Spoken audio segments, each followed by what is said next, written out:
Hello, it's a great pleasure today to talk about my CHI 2020 paper. Thanks for the opportunity provided by the ACM and CHI. I'm Zhou, a PhD candidate at Georgia Tech, and this paper was co-authored with my advisor, Dr. Betsy DiSalvo. The paper is Users' Role in Platform Infrastructuralization, WeChat as an Exemplar. Before diving deep into this paper, I want to talk about Facebook first. In the past years, we have seen the expansion and growth of many platforms, and one of the most successful platforms is Facebook. Facebook was launched in 2004 as a social networking service.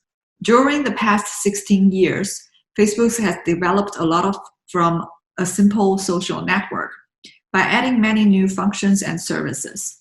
For example, besides social networking functions, there is now a marketplace for buying and selling stuff. The Facebook we are seeing now is very different from its initial form. It offers more features and thus can satisfy more needs.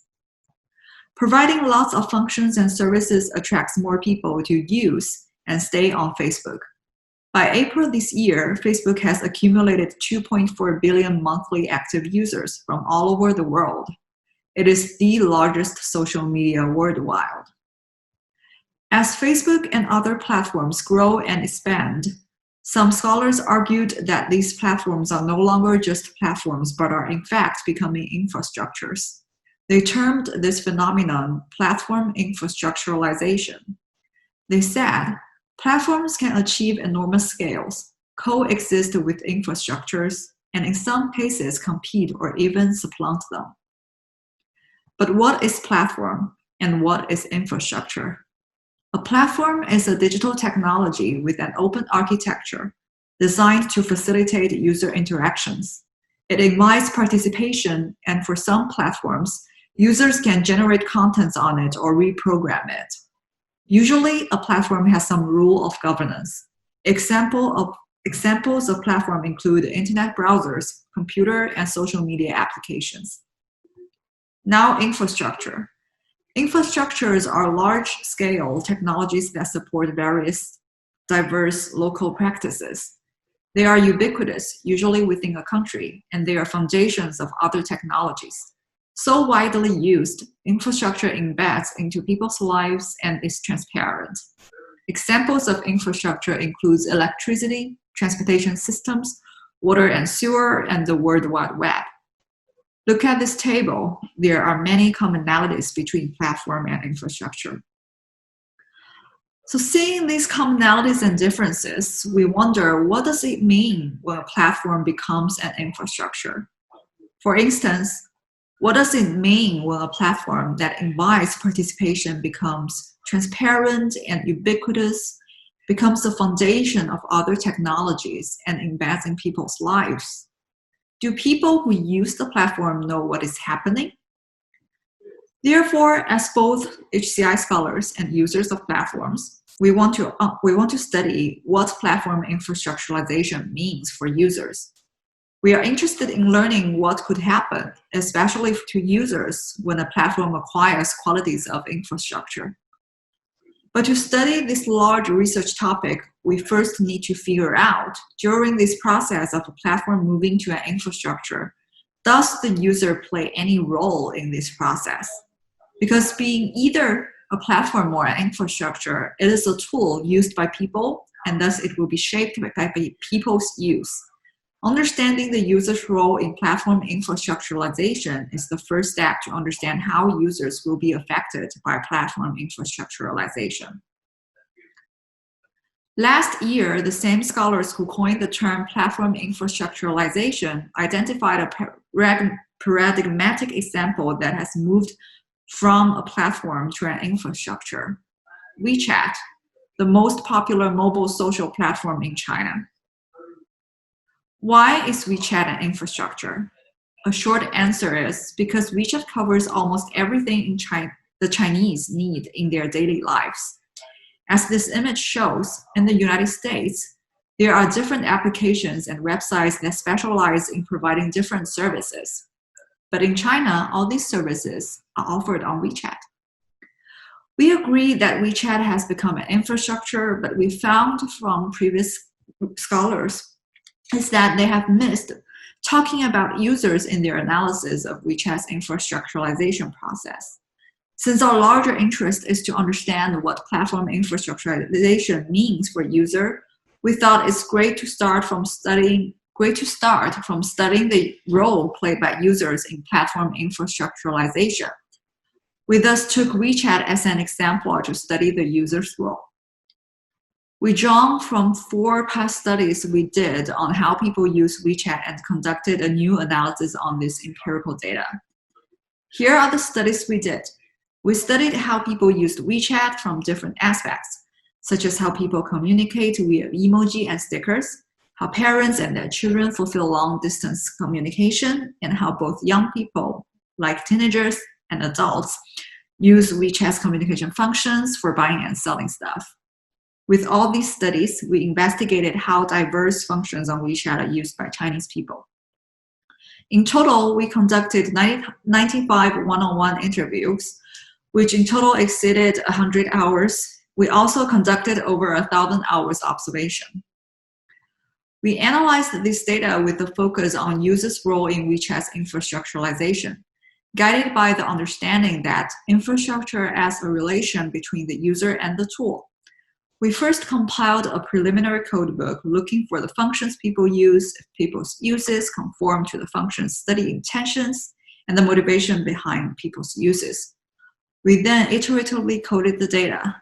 This data analysis process resulted in 3 themes: uses that conform to WeChat's design intentions, uses that challenge WeChat's design intention, and other uses.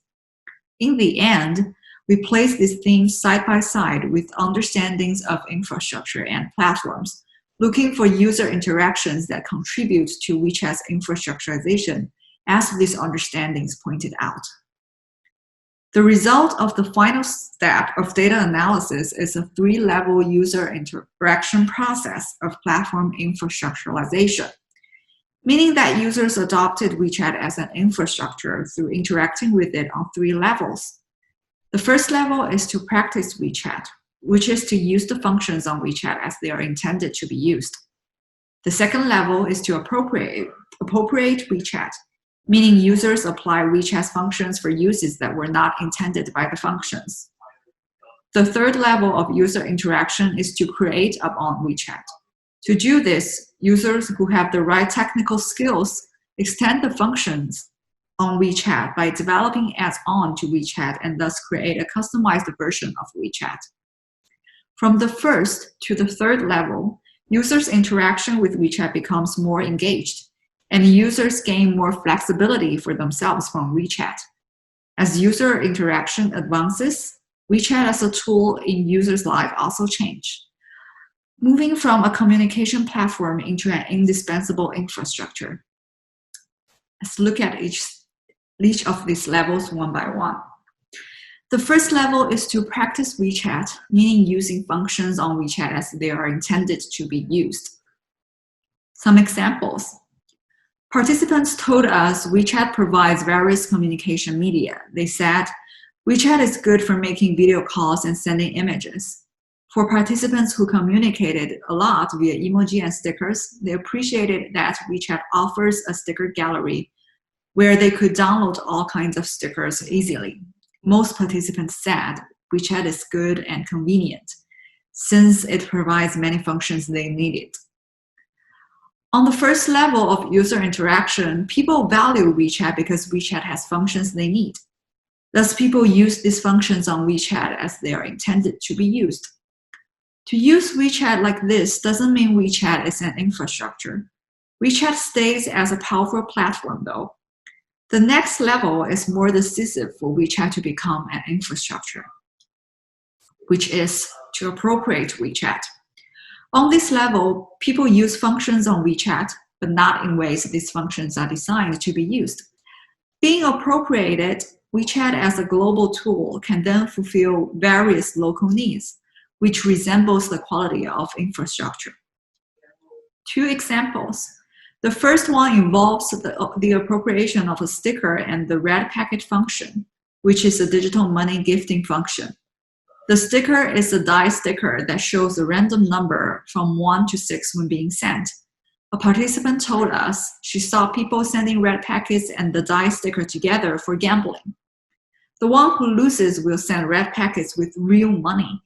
Neither the die sticker nor the red packet was designed for gambling, so this is a user appropriation of these functions. The second example is where people use instant messenger and social network on WeChat to buy and sell goods.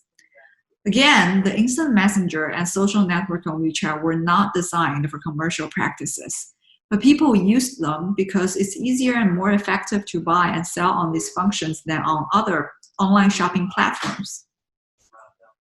On this level, users still operate within WeChat's technical constraints, but they appropriate these functions for their local context.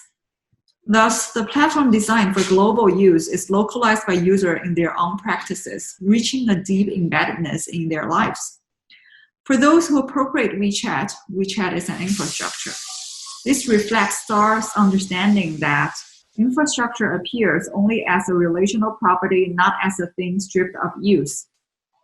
The third level of user interaction is a further extension of WeChat. Instead of appropriating functions on WeChat, on this level, users build new functions, add these functions to WeChat, and create value. The first example of creation on WeChat is to create mini programs on WeChat. WeChat allows users to develop their own mini programs under the API it provides. After passing WeChat's review, user-developed mini programs will be available on WeChat for all WeChat users' use. This screenshot shows the McDonald's mini program on WeChat, created by McDonald's. Although McDonald's is a corporation, it is also a type of WeChat user. Another example is to hack into WeChat and develop some extra functionalities that are not provided by the original official WeChat. This image shows an advertisement of such a pirated WeChat. Some users who sell goods on WeChat found this pirated WeChat better than the official one, since the formal offers functions like automatically add other people nearby and prevent your account from being blocked. These functions are used for WeChat sellers to expand and manage their businesses. On this level, when WeChat's open architecture is extended upon through creation, it presents itself as an infrastructure that is fixed in modular increments.